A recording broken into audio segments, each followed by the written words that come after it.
I've heard some people complaining that Emmanuel TAGOE was being negative in there, and I don't know what they really expected when we've got this guy Ryan who's got all these Twitter and Instagram followers and he's supposed to be a big star and should have challenged for a world title by now, but yet he's fighting TAGOE rather than challenging Devin Haney. That should have happened a long time back now. He should have challenged Devin Haney, and if he had won, he should be fighting the likes of Kambosos.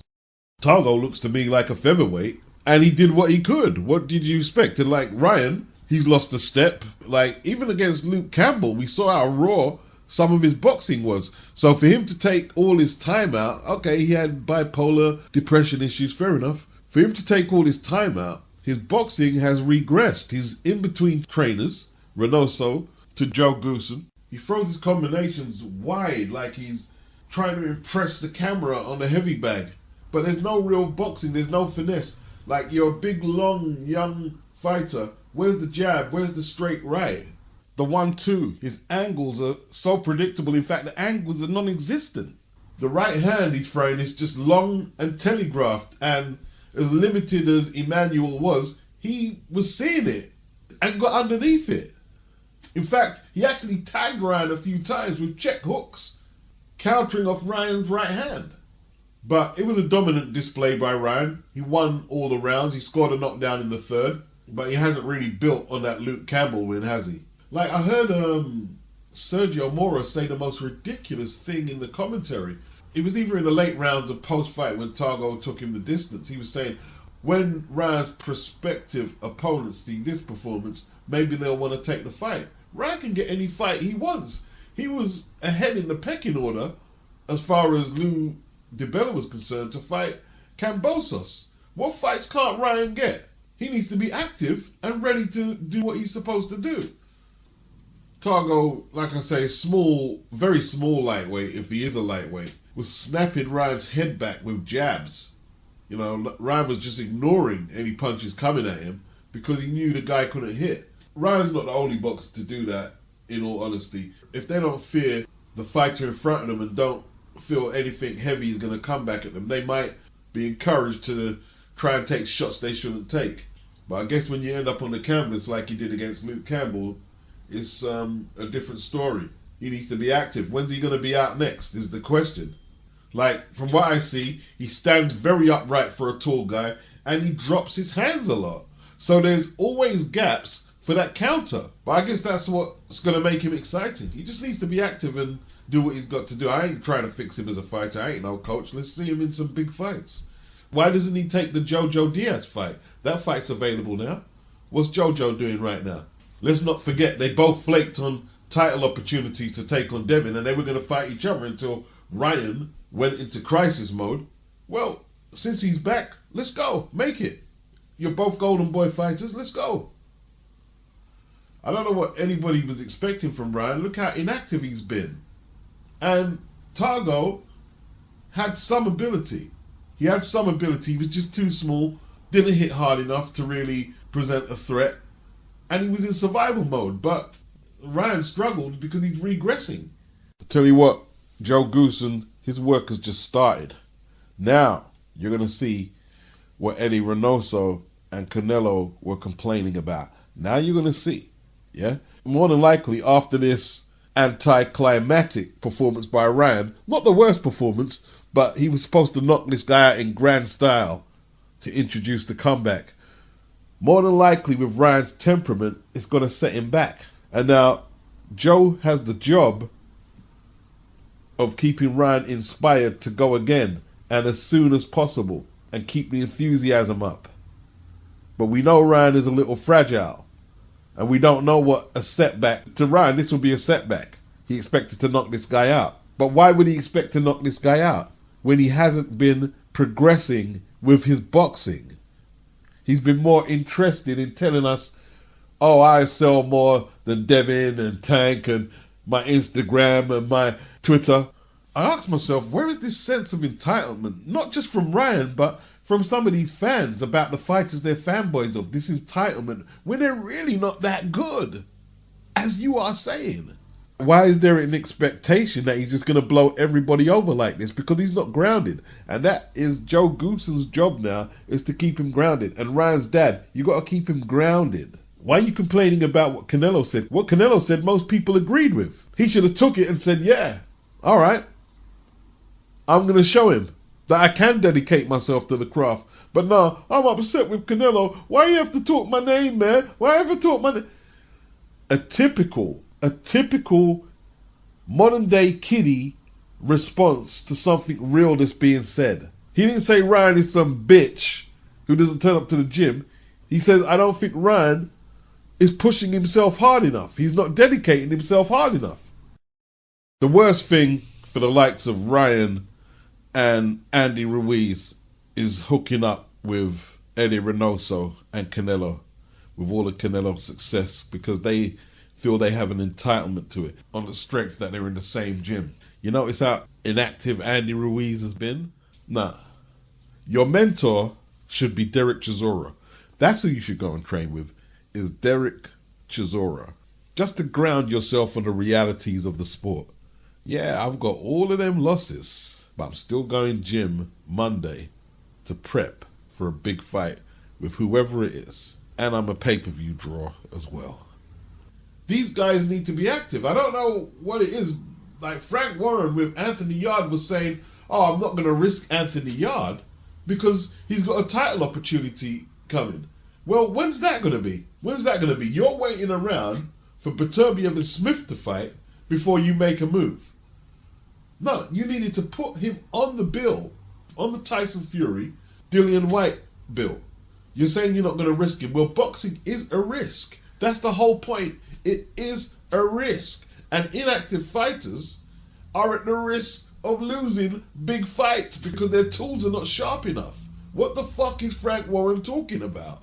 Nonsense. But he's trying to cash in on Anthony Yarde, isn't it? You're trying to do it the cheap way. I tell you what, an inactive Anthony Yarde ain't beating no Beterbiev and ain't beating no Joe Smith. Frank said he could have put him on the bill because he would have gave him a knockover job, a soft touch, and everybody would have complained about it. Well, of course there'd be complaints. We keep hearing from Tunde how great Anthony is, that he's better than Andre Ward. We keep hearing from Frank that Anthony Yarde is the best thing. He shouldn't be fighting such low caliber opposition if he's really capable of lifting a title from the likes of Beterbiev and Joe Smith. He should be on the Tyson Fury, Dillian Whyte card, one of the biggest cards in the history of British boxing, right? Fighting quality opposition, sharpening up his tools. He's got home advantage. He's got a full training camp. He does nothing but fight. He hasn't got no part-time job like some of our previous fighters from this country who had to moonlight between shifts and training. So you're telling me from beating Lyndon Arthur in December, you can't have one fight against a ranked top 10, maybe top 15 opponent to hone your skills and boost your confidence so you could really prep for a serious title challenge? So what now in modern day boxing? You can't have one fight in 1 year against a ranked opponent because it's too dangerous? Unless I see that fight that he needs to take before challenging Beterbiev or Smith, I'm picking him to lose whoever he fights from the winner of that fight. I'm picking him to lose, yeah? They complained they was inexperienced last time against Sergey Kovalev, and if they lose that world title challenge, they're going to say it was because they was inactive. And then what? More excuses? Joe Smith has a very extensive professional resume. Beterbiev has an extensive amateur resume, which y'all don't have. He doesn't have either pro or amateur. I hope they're paying out for some serious sparring partners to compensate for the lack of big-time action. They better be paying out for some sparring. If you're going to be either Smith or Beterbiev, these are world-class operators. When do they fight? In June? So you're talking end of the year at the least, or 2022 is when Yarde will get his title shot. And they're just going to keep him inactive from the Lyndon Arthur fight until he gets his title shot. I was even giving Yarde a pass on not taking the Boazzi fight. But in hindsight, they could have took that. That would have been a great fight. If you're confident you can win a world title, you should be confident that you can beat your domestic opposition. Clean it up and then go take on Beterbiev and Smith, and you can go there with your chest out saying, yo, I've ticked boxes. But boxing is just like, just a bit of a joke of a sport, really. Because when I point out Anthony Yarde's inactivity, some of you are going to be all on board. Yeah, Beats, yeah, he needs to fight more. Because all I'm not saying, look, he's got his title shot. He's entitled to go about it how he wants to go for it. That's his title shot. Fair enough. I'm saying, are you really serious about winning it? If you're serious about winning it, you need another fight. So some of you are going to be all on board with that. Yeah, Beats, see? Beats are the voice of reason. You know what I mean? The elder statesman, the YTBC, and all that shit there.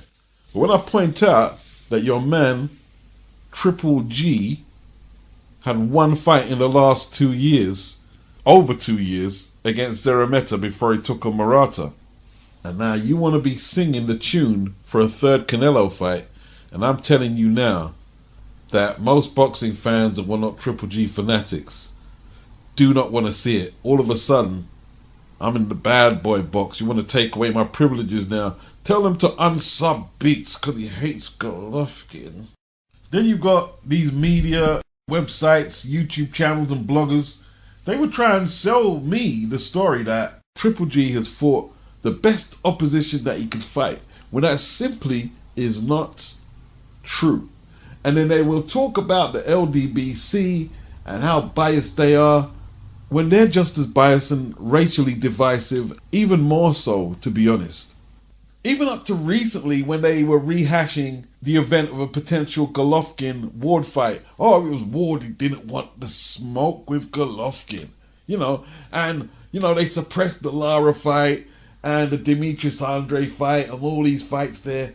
And they'll have all the damage control on that. But you post up about Errol Spence being lazy or not pulling his weight, or Tank Davis or anything like that, and they're all over it. Yeah, Beats, get stuck into them.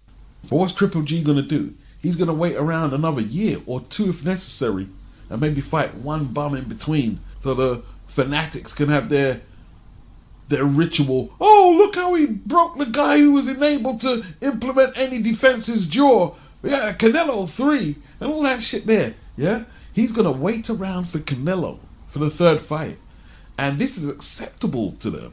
And when you point out the ludicrous nature of their fanaticism of certain fighters, they can't stand it and have the nerve to call out other demographics of boxing fans of being biased. What are Murata's best wins? How did he fucking get a title? Who did he beat? Endam? And Rob Brandt? But I see Rob Brandt bust his ass before. If this was Deontay Wilder, they would have been saying this is unacceptable opposition. Oh, he's fighting another bum. But Golovkin, oh, we must embrace the greatness that he unified the strap. And to compound that, both of them sat around for near 2 years and did nothing to make this fight. Like it's Ali and Frazier 1. Erickson Lubin, another casualty of inactivity. Let's change topic. Now, we took that tumble against Jamal Charlo, first round knockout. That's had an adverse effect on his career. Let's start there, yeah? But the two fights since 2019 made a hard task yesterday, and it was a difficult task against the tall guy, Fondura, who Terence Crawford called a cheat code. He's the type of character you make on fight night, and you boots the sliders up in his height and a smaller weight class. I think that's a reference to gaming. That's what I believe it is. I ain't too clued up. I don't game, so. He was in the fight, Lubin. He was in the fight, but the guy just caught him with too many shots. And he just kept working. A 154 pounder with an 80-inch reach, 6'5.5". Fucking crazy, man. It's not crazy, it's crazy. And Fondura is beatable. Let's not pretend that he's unbeatable despite being 6'5" with an 80-inch reach. But I look at the box rec. Since 2019, 1, 2, 3, 4, 5 fights compared to your 2. I spoke about Erickson Lubin's stablemate, who he fought in 2020. One of the 2 fights he's had since 2019, Tyrell Gorsha. How the inactivity just kicked his ass, man, like against Tim Tszyu. He had Tim on the floor and done some good counters, but nowhere near enough work to win a world-class 154-pound fight. Now I ask, are you being set up to fail here by keeping your fighters so inactive and then pitching them into these fights? Lubin does have talent. He's always had talent. But at 26, and looking at his face at the end of that great battle, it was a great fight. And listen, Fondura, he dug down. He dug down and bought it. And Lubin bought it as well. Like, scored a knockdown in round 2. It was a great fight to watch. And this was for the interim WBC super welterweight title. Why don't they just do away with all this interim shit? I mean, we got Spence fighting next week for the fucking higher tier belt. Why don't they get rid of them like the WBA say they're going to get rid of these trinkets? Get rid of it. But no, I really enjoyed the fight. Some people are saying it's the fight of the weekend, and I'm not going to disagree with that. Although Shane Mosley Jr. versus Gabe Rosada, that was a bit of a cracker, you know. It was a bit of a cracker. 2 good fights for the weekend. One on the PBC, one on DAZN. This is proof that I am not blasting Anthony Yarde. I am blasting the concept that is riddling boxers, and there's no need for the inactivity like that. Call out for fights. Go in the public and say, I want a fight. I want to fight that guy. The consensus, pound for pound, number 1 in the sport will tell you, will show you better than I can tell you. Because after a time, it sounds like this old man is just gas bagging. Look, the consensus pound for pound fighter since 2019, 4 fights. 4 fights. While a lot of the fighters I've been talking about are averaging 1 or 2 fights in the same time period. Is that acceptable? You say what you want about Yildirim. Yildirim was his mandatory. And all the rest were concentrated into unifying all the belts at 168.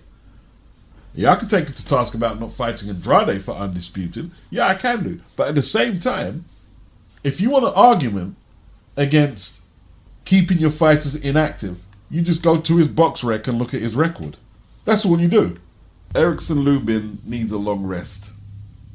I'm not even going to discuss what he does next. He needs a long rest. You could just look at his face. He needs a long rest. Right side of his face grotesquely swollen, swelling right on the top of his forehead, marked up, bleeding.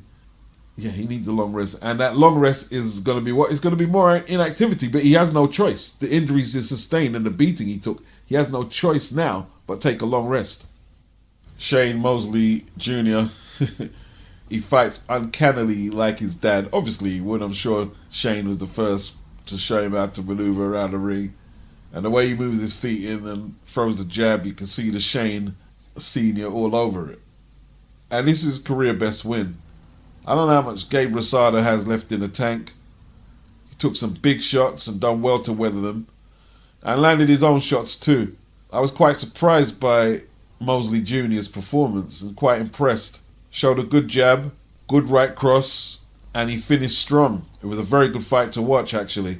Probably saved the card, in all truth. It was good to see Shane making use of that long reach. And he really did. He may have got caught a few times more than he would have liked, or his coach may have liked, perhaps. But he takes chances. Got a good gas tank. Good to watch. Not going to start screaming world class or anything like that. No. But there's good fights out there for him. Eubank would be a great fight for him. There's a few 160-pounders out here he could take on. People were pointing out that Gabe Rosada has 26 wins and 15 losses, like it was the worst thing ever. But let's keep it real. A lot of them fights are him traveling into the backyards of other fighters who've got the hometown advantage over him. A few short notice. And he's got some good names in there. And that's why the record looks like that. So you got to put some perspective on it.